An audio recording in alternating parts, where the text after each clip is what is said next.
ডালাটত থকাৰ দ্বিতীয় দিনা ৰাতিপুৱাতে আমি as a breakfast KFC rice bowl প্ৰত্যেকে খাই ল'লোঁ। কাৰণ আমি জানো যে সেইদিনা আমি ফুৰিবলৈ যাম আৰু আমি য'ত যাম ত'ত চাগে নিশ্চয় আমি ভিয়েটনামিজ খানাই পাম। গতিকে আমি ৰাতিপুৱাই ৰাইচ বাউলেদি পেটটো ভৰাই ল'লোঁ। এয়া যে দেখিছে, এয়া হৈছে লিন আন পেগডা বুলি কয়। ডালাটৰ এটা ডাঙৰ মনেষ্ট্ৰী হয় আৰু ডালাট টাউনখনৰ পৰা যথেষ্ট দূৰত অৱস্থিত। আমি ট্ৰেভেল এজেঞ্চিৰ থ্ৰুৱেদি নগৈ নিজে এখন গ্ৰেব বুক কৰিলোঁ আৰু টাউনৰ পৰা প্ৰায় 20 কিলোমিটাৰ আঁতৰত অৱস্থিত এই পেগডাটোলৈ বুলি গ'লোঁ। পৰিৱেশটো আপোনালোকে দেখিছেই, কিমান এটা শান্ত আৰু সমাহিত পৰিৱেশ। সন্মুখত সেয়া বিগ বুদ্ধ, যাৰ উচ্চতা হৈছে 59 ফিট।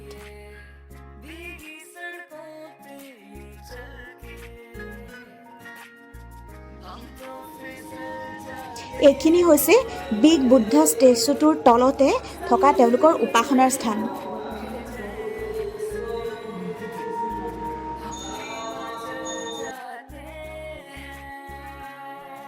এইখিনি ঠাই হৈছে বিগ বুদ্ধ ষ্টেচুটোৰ কাষতে থকা খুব সম্ভৱ পুৰণা বুদ্ধিষ্ট টেম্পল ভাগ।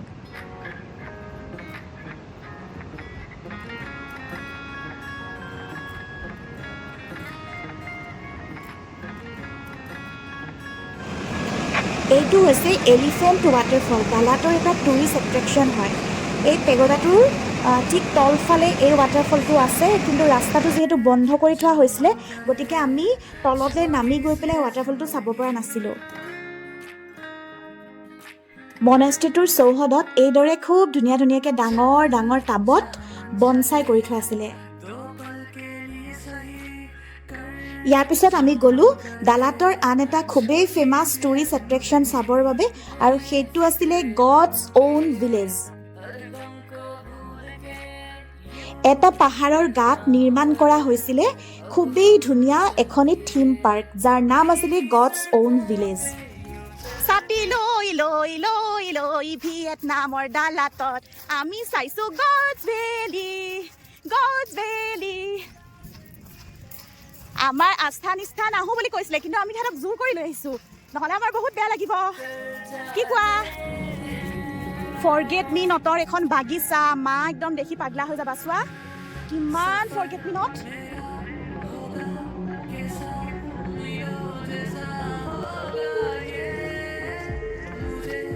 এইবিলাক যে দূৰত, এইবিলাক হৈছে কফি খেতি হয়, কফি। গডছভেলিত কিবা ওলাব, এইবোৰ দেখোন ধোঁৱা ধোঁৱা ওলাইছে পানী।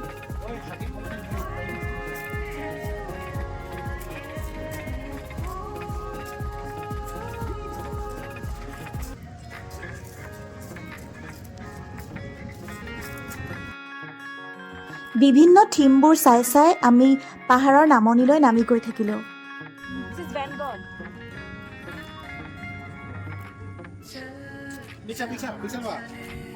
So nice. So nice. অলপ আগতে অহা এজাক বৰষুণে সেউজীয়া পৰিৱেশটো আৰু সতেজ কৰি তুলিছিল। আমি ফটো তুলি তুলি আগবাঢ়ি গৈ আছিলোঁ।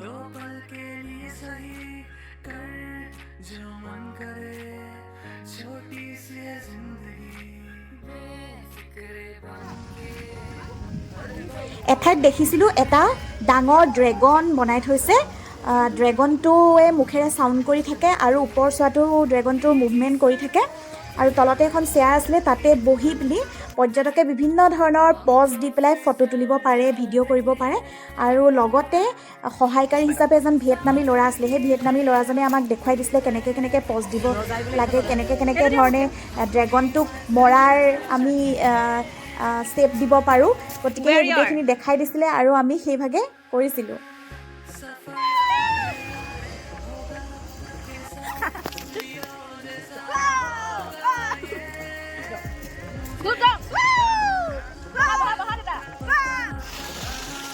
চাওকচোন, মাছখিনি যে ইমান বেছি ধুনীয়া আছিলে নহয়, বিভিন্ন ৰঙৰ সৰু সৰু মাছবোৰ ইমান মন লগা আছিলে। ফটো উঠি ভাল পোৱা মই পাৰ্কখনত কিমান যে ফটো তুলিছিলোঁ তাৰ হিচাপ নাই।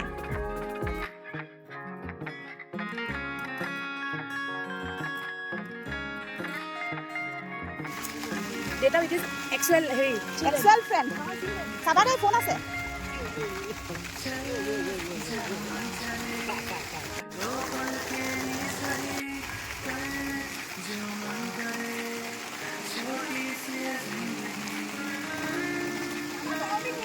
এই ঠাইখিনি মোৰ সবতকে বেছি ভাল লাগিছিলে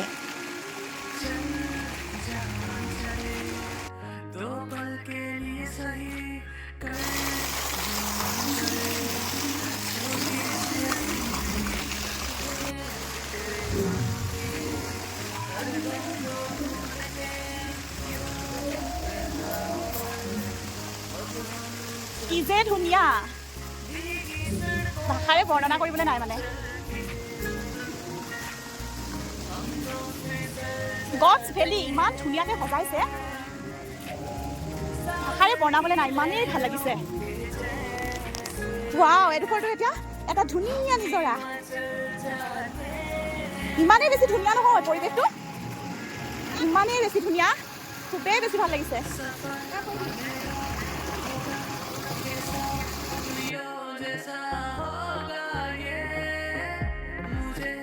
এইটো একেবাৰে শেষৰটো স্পট আছিলে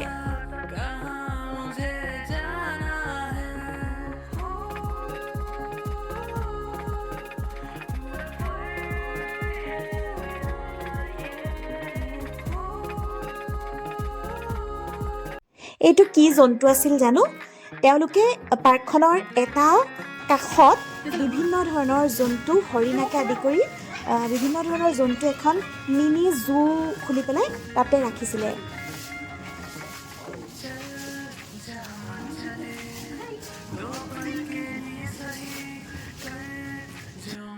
টিকেটৰ লগতে ইনক্লুড থকা নিজৰ পছন্দ অনুযায়ী ফ্ৰুট জুচ তেওঁলোকে আমাক খাবলৈ দিছিলে